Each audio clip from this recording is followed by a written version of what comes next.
ዘንድሮ ኃጢአት እንጀራ ነው። ዘንድሮ ኃጢአት ይሸጣል፣ ኃጢአት ይበላል፣ ኃጢአት ይጠጣል። ዘንድሮ ሰው ንስሐ የገባበት ኃጢአት ሁሉ ሊሆን ይችላል። ሰዎች ግን ዓመት ሙሉ እየቸረቸሩ ይበላሉ፣ ይጠጣሉ።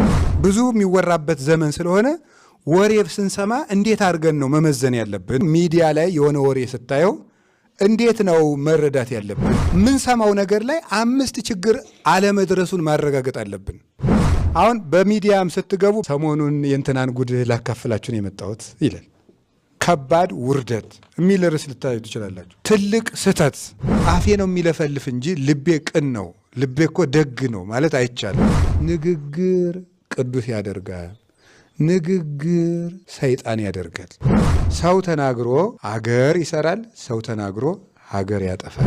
ምላስ በጣም ትንሽ ናት፣ ከአካል ሁሉ ያነሰች ናት። ከአካል ሁሉ ያነሰች ስትሆን እንዳልኳችሁ ግን አገር ታጠፋለች። ያንድ የፈርዖን ምላስ ናት ግብፅን በሙሉ ያነደደችው።